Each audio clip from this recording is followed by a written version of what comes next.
Hello everyone, good morning. My name is Rosetta. I study in class 10.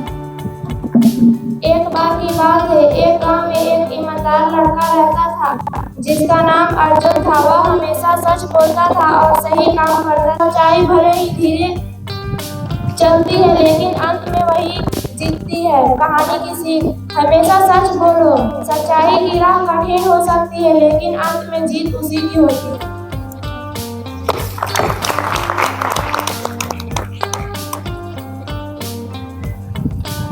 Damodar. Good morning, hello everyone. My name is Ruchipal. I study class 9. Damodar घाटी निगम की स्थापना यह स्वतंत्र भारत की पहली बहुउद्देशीय परियोजना है।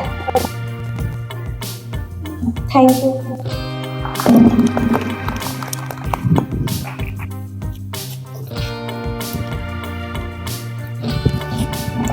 Hello everyone, good morning. My name is Samantha Noor. I am a student of class 10. हमारा विद्यालय हमें प्राणों से भी प्यारा है, सबसे सुंदर स्कूल हमारा है। हम प्रण लेते हैं कि विद्यालय के सभी शिक्षक और माता पिता का मान बढ़ाएंगे। विद्यालय के सभी शिक्षक और माता पिता का मान बढ़ाएंगे। नित्य दिन समय से आएंगे और साथियों को विद्यालय आने के लिए प्रेरित करेंगे। विद्यालय की हर गतिविधियों में बढ़ चढ़कर हिस्सा लेंगे। विद्यालय परिसर को साफ स्वच्छ और हरा भरा रखेंगे। समाज में फैली कुरीतियों को शिक्षा की बल से दूर करेंगे। सभी गुंजनों का सम्मान करेंगे एवं सहपाठियों के साथ विनम्रता का व्यवहार करेंगे। एक श्रेष्ठ नागरिक बनकर देश एवं समाज के उन्नत भारत के निर्माण में अपनी भागीदारी सुनिश्चित करेंगे। मेरा विद्यालय रेल एग्जाम है। 9th क्लास के जो बच्चे हैं वो स्मार्ट क्लास 2 में बैठेंगे। पिछली बार जहाँ पे बैठे थे। और जो 10th क्लास के बच्चे हैं वो स्मार्ट क्लास 1 में बैठेंगे। और अभी साइंस के जो बच्चे हैं स्मार्ट क्लास 2 में बैठेंगे और पुराने जो 8 साल के बच्चे हैं वो स्मार्ट क्लास 1 में बैठेंगे और जो कॉमर्स के बच्चे हैं वो लाइन में बैठेंगे।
वैसे इसका इस्तेमाल हमेशा होता है?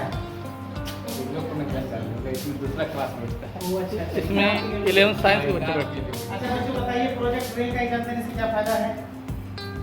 2 मिनट की एग्जाम हम वेट कर लें। एग्जाम देने से है फायदा? क्या फायदा है? एग्जाम देने से हमको पढ़ा हुआ रिवीजन हो जाता है। रिवीजन होता है, वेरी गुड। और सेल्फ असेसमेंट होता है, खुद का मूल्यांकन होता है ना।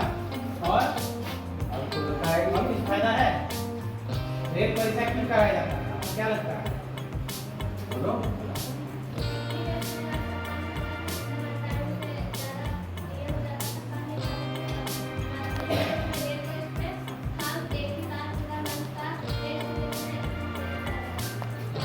मेरे रिवीजन होता है ना, जो पढ़ते हैं एक महीना में जो पढ़े उसी का एग्जाम हो रहा है, रिवीजन हो रहा है। और कुछ? हाँ, और कुछ दूसरा इधर से जी आपको कुछ बताइए, क्यों देते हैं? बताइए आप लोग परीक्षा देने से पहले आप लोग कैसे थे, परीक्षा देने के बाद क्या था बताओ? ये कराने का परीक्षा प्रोजेक्ट रेल परीक्षा कराने का मेन मकसद क्या जानते हैं आप लोग? डर को खत्म करना। आपके अंदर भी एक डर होता है कि नहीं परीक्षा को लेकर? पहले 6 महीना में होता था, साल में होता था, जब आते थे याद करके और तनाव में भूल जाते थे। आपको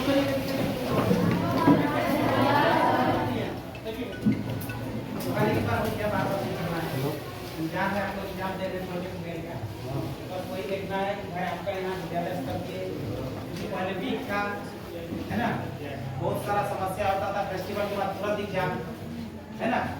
यही कारण है कि 1 मंथ का हुआ। अब थोड़ा सा आप लोग के पास समय भी है पढ़ने का, जो गलती की है उसको सुधारना भी है, और सर लोग के लिए थोड़ा सा रिलैक्स हो गया कि जांचना भी है, मार्क्स को चढ़ाना है। आप लोग पता है कि नहीं इसका मार्क्स चढ़ता है 20 नंबर का जो है इसमें आता है आपका रेल का फाइनल एग्जाम। तो एकदम इसको पूरा सीरियसली दीजिए, ठीक है ना। इसको सामान्य एग्जाम नहीं लेना है, अपने से जितना कोशिश हो ईमानदारी से लिखिए, गलती होगा उसको सुधारे, चीट करके नहीं लिखना है या दूसरा से पूछ के नहीं लिखना है ना। जो चीट करता है वो हमेशा चीटर बनता है, ठीक है। अपने से लिखिए, ईमानदारी से लिखिए। एक बार गलती होगा बच्चों, नेक्स्ट बार ऑटोमेटिक आप करिए। अच्छा साइकिल आप लोग चलाए हैं तो क्या एक ही बार में सीख रहे हैं? बहुत बार गिरे होंगे, पैर छिला होगा, चोट लगा होगा ना, लेकिन क्या छोड़ दिए आप लोग? जब तक से नहीं सीखेंगे तब तक से चलेगा चाहे जो हो, ये ना किए जी। वही चीज है, एक बार गलती करेंगे, 2 बार गलती करेंगे, तीसरा बार देखिएगा ऑटोमेटिक आप में सुधार आ जाएगा, सेल्फ असेसमेंट आ जाता है कि हम में क्या गलती है। रेल परीक्षा का मकसद भी यही है कि आप में जो कमियां हैं उसको सुधारना है ना। और सबसे बड़ा होता चीज क्या है कि बच्चों में एक डर होता है, हमको बहुत सारा याद है, लेकिन यहाँ बुला देंगे तो कोई बोल पाएगा? अक्सर ऐसा होता है ना स्पीच देने के टाइम में कि हम घर से तो बहुत अच्छा से तैयारी करके आए, पढ़े लिखे सब कुछ किए, लेकिन यहाँ स्टेज पे आए, डर लगने लगा हमको, और सब क्या हो गया? सब भूल गए। ऐसा क्यों होता है? आत्मविश्वास की कमी होता है, जिसके कारण हमारे अंदर में डर पैदा होता है। तो कोई भी चीज में जब लगातार प्रैक्टिस करिएगा ना तो क्या होता है? डर खत्म हो जाएगा, आत्मविश्वास डेवलप होगा। इसीलिए हाउस का निर्माण किया गया है, ताकि आप मंच के माध्यम से बोलना सीखिएगा, वहां से बोलिएगा, डर खत्म होगा। जो बोलते होंगे बच्चे, डर देखिए कम होता है कि नहीं? धीरे धीरे यही करना है, लीडरशिप में बार बार सब बच्चों को मौका देना है। वही 4 बच्चे नहीं बोलेंगे, फिर अगला बार दूसरा बच्चा बोलेगा, फिर दूसरा बच्चा बोलेगा, पीछे का बच्चा आगे आएगा। इससे क्या होगा कि डर खत्म होगा। लेकिन मानिए जब डर खत्म होगा तो आप जितना लिखते हो उससे ज्यादा लिखिएगा, जितना बोलते हो उससे ज्यादा बोलिएगा। हम यहाँ बोल रहे हैं, लिख के लाए ना? नहीं लिख के लाए, हम भी इतना ज्यादा बोल चुके हैं कि हमको आइडिया हो गया है तो क्या बोलना चाहिए और आप क्या सुनना चाहते हैं। समझ रहे हैं मेरे बात को? तो ये परीक्षा का मकसद यही है कि आपके अंदर में डर को खत्म करना, आत्मविश्वास, और अपने आप को सेल्फ असेसमेंट करना, स्वयं का मूल्यांकन कि हम कितना स्तर पे हैं, मेरा स्तर और कितना बेहतर होना चाहिए, है कि नहीं? कोई दौड़ता है तो देखते हैं ना, वो हार जाता है 4 नंबर 5 नंबर, तो उसको पता चल जाता है ना कि अच्छा हमको इतना मिनट मेरा लेट हो गया तो हमको क्या करना चाहिए, मेरी तैयारी में क्या कमी रहती है। कहा जाता है जो जीतता है उसकी जिम्मेवारी बढ़ती है और जो हारता है उसकी तैयारी बढ़ती है कि नहीं? तो ये चीज करना है बच्चों, अपना सेल्फ असेसमेंट करना है, ठीक है। बाकी चलिए क्लास करने का मौका मिलता है। क्या है क्रिया अच्छा, कलाप? जैसे कि मान लीजिए सर जल बनाना है तो H+O2 से तो जल का निर्माण करेंगे। ऐसा। मतलब बहुत तरह की एक्टिविटी है, इसलिए हमको अच्छा लगता है, यही है। हाँ जी। और भी कुछ है? अच्छा, आप सांस ले रहे हैं ना, ये क्या है? साइंस। पंखा घूम रहा है, ये क्या है? पसीना आ रहा है, ये क्या है? तो यानी हमारी लाइफ से जुड़ा हुआ होने के कारण सब्जेक्ट हमारा इंटरेस्टिंग यही है, है ना, क्योंकि कहीं ना कहीं हमसे जुड़ा हुआ है। अरे यही तो विज्ञान। लेकिन बाकी सब्जेक्ट को हम लोग अपने से दूर करते हैं, ऐसा नहीं है। गणित भी हमसे कहीं ना कहीं जुड़ा हुआ है। क्लास में गणित दिखाइए, कहीं है? ध्यान से देखिए, आंख से नहीं, ध्यान से देखिए, गौर से देखिए। गणित का मतलब क्या होता है? किसी चीज को मापना, आंकना, यही तो है। तो यहाँ कहीं मापने आंकने वाला है ना? खिड़की का देखिए, कोण देखिए, एंगल देखिए, पंखा का साइज देखिए, सर्कल है कि नहीं? तो बच्चों जब हम ध्यान से देखेंगे तो सभी सब्जेक्ट हम ही से जुड़ा हुआ है। इकोनॉमिक सब्जेक्ट है ना? इकोनॉमिक्स में क्या होता है आप लोग पता है? क्या होता है? इकोनॉमिक्स अर्थशास्त्र बोलते हैं ना। तो इंडिया को जो चलाता है वो इकोनॉमिस्ट होते हैं, बड़े बड़े लोग। उन लोग बजट तैयार करते हैं, है ना, कितना एजुकेशन में देना है, कितना कृषि में देना है, कितना रोजगार में खर्चा होगा, पूरा साल भर का बजट तैयार होगा। आपके घर में भी बजट कोई बनाता होगा, है कि नहीं? तो ऐसा भी नहीं कि इकोनॉमिक्स हमारे से घर बाहर की है, हमारे अंदर है। हमको बस ध्यान से देखना, समझना है उसको। हमारे इकोनॉमिक्स हमारे माँ बाप होते हैं, वो मंथ का तैयार करते हैं, इतना पैसा है, इतना यहाँ पढ़ाई में खर्चा करना, इतना दवाई में, इतना कपड़ा में, इतना शादी, ये होता कि नहीं? तो कहने का मतलब बच्चों सभी सब्जेक्ट हमारे आसपास में, बस उसको हमको जोड़ना है, हमको भागना नहीं है कि मैथ तो बड़ा कठिन है, हमसे नहीं होता, ठीक है। आप भागिएगा तो वो पीछे जाएगा, जब खड़ा हो जाइएगा तो वो खुद भाग जाएगा, समझे? तो सब सब्जेक्ट हमसे जुड़ा है, बशर्ते कि हम उसको समझे अपने, ठीक है? समझ में आ गया? तो चलिए, आप लोग चूंकि समय कम है, आप लोग एग्जाम दीजिए, लेकिन बच्चों जो भी एग्जाम दीजिए पूरा सीरियस हो, आने वाले कंपटीशन में इसका फायदा आपको है ना? ठीक है, चलिए धन्यवाद।